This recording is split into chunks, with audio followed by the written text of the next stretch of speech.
Saudara-saudari yang terkasih dalam Tuhan, dua kali Yesus mengatakan bahwa kerajaanku bukan dari dunia ini. Dan juga kerajaanku bukan dari sini. Lalu dari mana kerajaan Tuhan Yesus? Dari surga. Ia datang untuk menyatakan bahwa kerajaan surga sudah dekat. Lawannya surga itu apa? Neraka.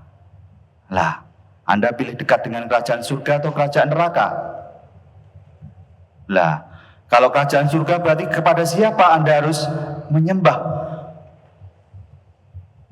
Kepada Yesus, kepada Tuhan.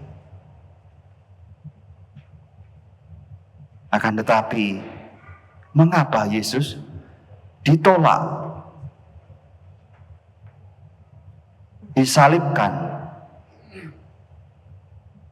Padahal dia membawa kerajaan surga, kerajaan kebenaran.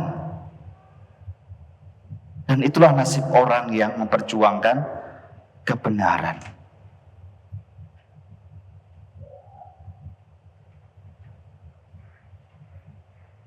Memang orang-orang Yahudi tidak mengerti siapa Yesus. Dan kita mestinya mengerti, lebih mengerti. Karena kita adalah orang-orang Kristen. Kita mengakui bahwa Yesus adalah Juru Selamat, Yesus adalah Mesias, Yesus adalah Dia yang diurapi. Ya, kata yang diurapi itu artinya juga siapa yang diurapi? Berarti Dia menjadi Raja. Anda juga sudah diurapi ya, pada saat dibaptis itu diurapi minyak krisma. Dan itu juga artinya Anda juga dipanggil untuk menjadi raja. Dipanggil untuk berperan sebagai raja.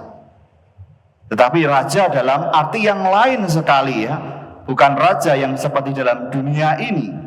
Ya seperti tadi dikatakan Pilatus ya.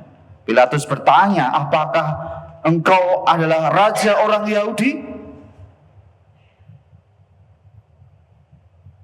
Yesus tidak mau menjawab. Ya, karena kalau Yesus mengatakan ya, nanti langsung ramai orang Yahudi. Ya. Kalau mengatakan tidak, ya bingung juga. Ya. Yesus kembali mengatakan, apakah itu dari hatimu sendiri ataukah ada orang lain yang mengatakan kepadamu tentang aku? Kiranya pertanyaan Yesus itu juga bisa kita renungkan. Kalau kita menganggap Yesus raja, dari mana kita mendapatkan pemahaman atau pengertian atau penjelasan dari Yesus adalah raja, atau pengalaman sekurang-kurangnya dalam hidup Anda? Apakah Anda pernah merasa Anda dirajai oleh Yesus? Ya. Contoh misalnya ketika Anda merasa takut di tempat yang gelap, gitu ya. Lalu kemudian Anda merasa Tuhan Yesus rajaku, ya gitu. Merasa Tuhan Yesus raja, lalu kita bisa tidak takut lagi. Seperti itu, ataukah di tengah godaan dunia ini, ya kan sekarang ada banyak godaan ya, godaan yang paling besar ya dunia ini sekarang adalah iklan, ya. Tadi malam itu saya iseng-iseng kok ya buka di Netflix. Ada film dokumenter judulnya Buy Now. Belilah sekarang juga. Di mana Anda menemukan kata itu? Di situs Amazon. Kalau sekarang belilah sekarang. Di Tokopedia beli sekarang juga. Kalau Anda beli sekarang, maka Anda dapat ongkir gratis. Anda bisa COD. Ada potongan 25%. Ada apa lagi? ya, untuk pembelian jumlah sekian Anda dapat potongan.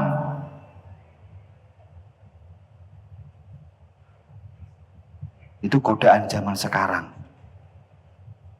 Dalam film itu dijelaskan bahwa sebenarnya kata buy now, ya, belilah sekarang, itu adalah the shopping konspirasi. Konspirasi penjualan. Penjualan yang dibuat konspirasi. Sehingga seluruh dunia ini, siapa sekarang yang nggak suka lihat browsing, ya, gini, lihat Bukalapak. Ya, saya juga pernah itu tergoda Bukalapak, gitu. Akhirnya terus gelisah, HP mana yang harus saya beli? Merek ini kayaknya kurang baik, ini baik. Wah, akhirnya di iklan tuh setiap hari muncul iPhone. Berarti iPhone itu yang dituanankan ke anak-anak kita semuanya. Dan iPhone itu hanya 2 tahun, nggak ada setahun sudah ganti lagi. Sekarang yang terakhir itu katanya 15, ya. Ada belum selang yang tahun yang lalu tuh saya tahu, lihat itu saya pasti kagum yang iPhone 6 itu kagum, kecil, mungil, ya, tipis loh. Sekarang sudah 15, berarti saya sudah gak ketinggalan zaman. Nah, itu kita yang digoda dalam film itu. Prinsip pertama yang mereka gunakan, mereka adalah menjual lebih, pokoknya harus menjual lebih, mendapatkan uang lebih. Dan mereka nggak berpikir bagaimana alam semesta ini akan penuh dengan sampah. 13 juta setiap hari handphone atau barang-barang itu menjadikan sampah. Kita nggak tahu dong, kalau nggak lihat film gitu, saya juga nggak tahu. Ya, maka sekarang saya beritahu, ya. Yang kedua, mereka punya prinsip bahwa mereka nggak peduli waste more, membuang sampah menjadikan sampah lebih, itu mereka tidak peduli. Karena raja mereka adalah uang. Mereka nggak peduli dunia ini rusak, penuh dengan sampah. Ya. Pakaian-pakaian yang bermerek itu jangan kita bangga. Oh, saya bisa beli ini, beli ini. Itu setiap tahun itu akan ganti model, akan berganti. Di Ghana, dalam film itu dikatakan, di Ghana, di pantai-pantai itu pakaian-pakaian bermerek dibuang. Karena orang mengira ditaruh di Ghana nanti akan dipakai, enggak. Karena setiap bulan di Ghana itu dikirim 15 juta potong pakaian. Padahal penduduk Ghana itu cuma 30 juta. Maka mereka itu setiap bulan bisa ganti pakaian kalau mau. Tapi mereka mengatakan yang kami butuhkan itu makanan. Kami gak makan baju. Betapa ngerinya dunia ini kalau semakin penuh dengan sampah.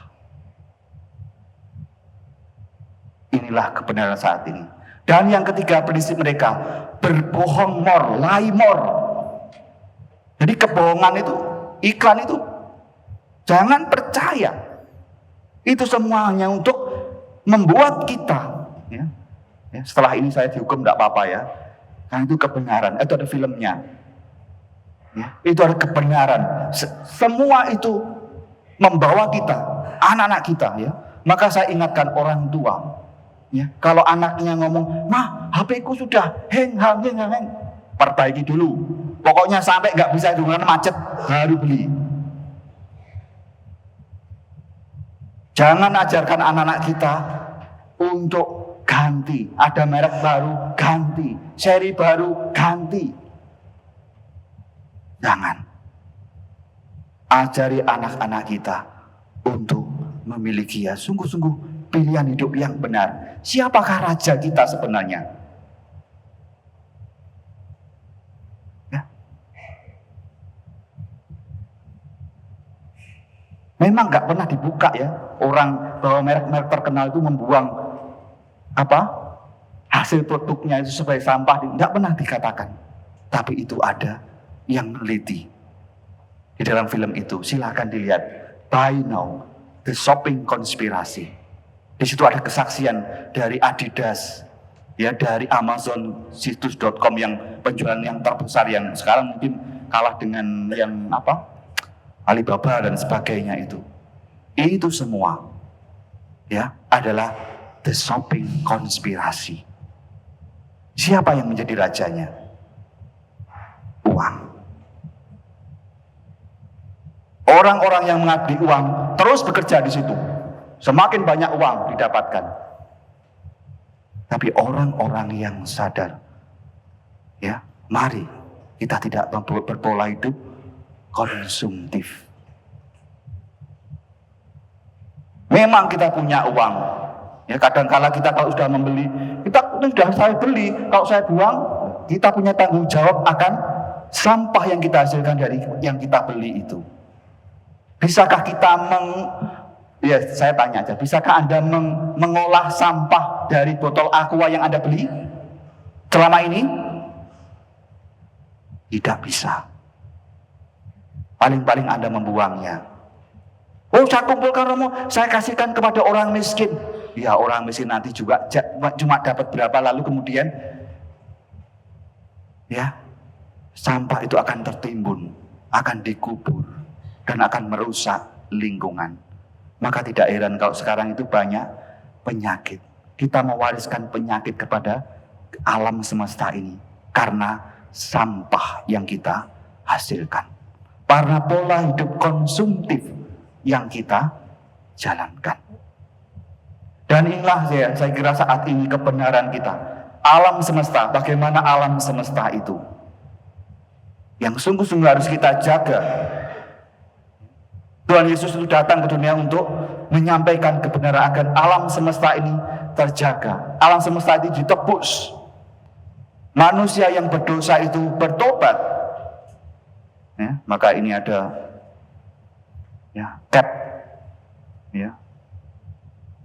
kursus evangelisasi pribadi. Ini maksudnya kan supaya apa? Supaya bertobat. Ya. Dan pertobatan kita itu nggak hanya pertobatan sekarang hubungan antara manusia dan manusia, tapi dengan alam semesta ini. Pola hidup kita harus kita ubah dari konsumtif menjadi yang sungguh-sungguh bijaksana, agar sampah-sampah tidak semakin menggila dan memenuhi dunia kita. Memang kita di sini, saya itu terus terang saja, saya kumpulkan sampah sebelum ada 3 bulan saya tinggal di tanggal 25 nanti 3 bulan besok lusa 3 bulan saya tinggal di Santo Yusuf Karangpilang ini, berarti 100 hari kerja ya saya. 90 hari kerja. Itu sudah 1 bak plastik hitam itu loh, yang sampah itu biasanya kita kalau ada acara itu sudah penuh. Ya ada kaleng, larutan penyegar kaki 3, ada botol pucuk harum sukanya Romo Pras gitu. Terus kemudian ada botol Coca-Cola, ada botol Clio yang banyak, Clio yang kita minum itu ya, rapat-rapat kecil-kecil itu ya. Itu banyak sekali. 3 bulan hanya katakanlah 1 keluarga. Lalu kita berapa juta keluarga di negara kita? Betapa sampah yang kita hasilkan itu luar biasa. Kita nggak bisa tinggal diam. Ya, ajakan kita tidak tinggal. Pertobatan kita harus menyentuh ke hal-hal yang sifatnya itu ramah lingkungan. Kita harus peduli, dan menjaga agar hidup kita tidak konsumtif. Kalau kita kembali kepada hari ini, Tuhan Yesus datang ke dunia itu untuk menyatakan tentang kebenaran, memberi kesaksian tentang kebenaran. Dan kebenaran itu sekarang harus dinyatakan dalam hidup, pola hidup. Tidak cukup kebenaran, keyakinan diri. Ini yang cap ini ya. Bukan hanya keyakinan diri bahwa saya lebih kuat, saya melayani, bukan hanya, tapi dengan pola hidup, gaya hidup, pilihan-pilihan hidup yang bijaksana. Tentu saja yang mencoba untuk tidak konsumtif, Tidak beli buang ya. Setiap kali kita membeli katakanlah ya barang dari online ya, itu sampahnya itu sudah nyata ya, kardusnya itu double ya, biasanya supaya barangnya kuat, belum lagi plastiknya, isolasinya, dan itu langsung kita buang ya. Sebelum kita menikmati barang yang kita beli menggunakan, kita sudah menghasilkan sampah. Marilah kita coba terbuka terhadap semuanya itu. Nggak tahu kalau kita mau jadi pengolah sampah, nggak tahu ya.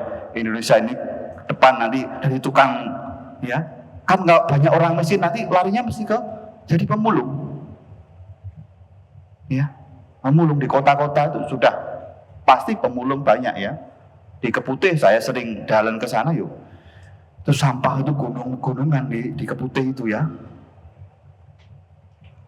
dan baunya luar biasa.